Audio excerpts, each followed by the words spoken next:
Sa mga ka-tech vloggers, mga subscribers, bago tsaka luma, mga supporters, mga dumaan, dumalaw at bumisita sa channel, lahat ng mga viewers, secret viewers at silent viewers, magandang araw. So meron tayo dito tawag nito, boost converter na na lithium charger. Ayan siya. So yung isa nito, yung 2S, ito yon. Sana ba yon? Ayan. Itong 2S 4 ampere, ito yung gagamitin natin doon para sa switch na Bluetooth speaker na nasunog yung kanyang charging circuit. So ito yung papalit natin, ano. Ayan siya. Ayan. So ito naman, itong dalawa na to, yung ibang klase ay para sa project natin. Meron kasi tayong project na gumagamit ng 3S tsaka 4S. Kaya kung mapapansin nyo, yun siya. So naka 3S 4 ampere, tapos itong isa naman 4S 4 ampere.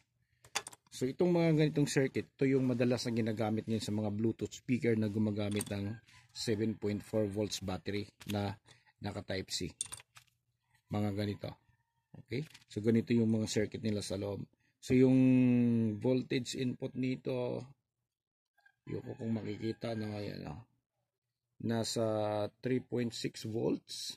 3 to 6 volts yung input. Tapos yung output naman, depende kung naka 2S, 3S, or 4S. Ito susubok natin para makita nyo. No?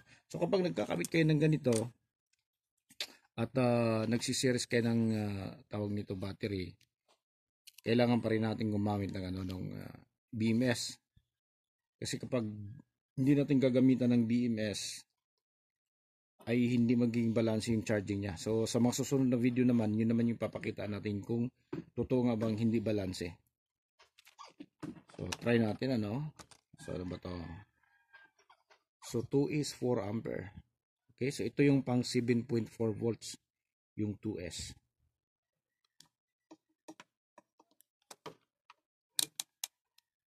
Ayan. So 7.4 volts yung kakargahan nito. Dapat aakyat to sa maximum 9 volts. Ayan. Okay, naka 9 volts siya.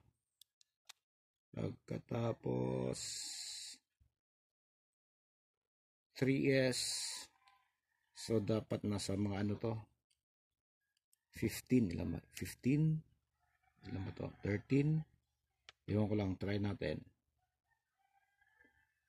Ayan, so 13 volts. Okay. Tapos yung 4S natin, 4 ampere, ayan.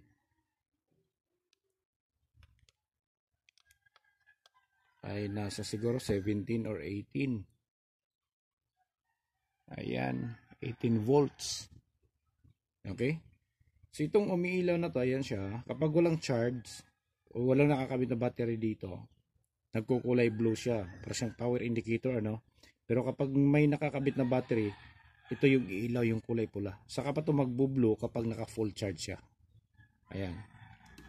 So importante ito. Mga ganito. Lalo na sa mga kapwa technician, ano? Importante. Kailangan mag-stock kayo ng yung 2S 4 ampere.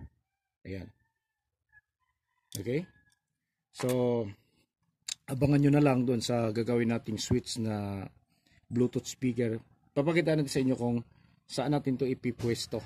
Okay? At kung gagana ba to ng normal. Ayan. Okay, so hanggang dito na lang siguro tayo. So maraming salamat. God bless at bye-bye.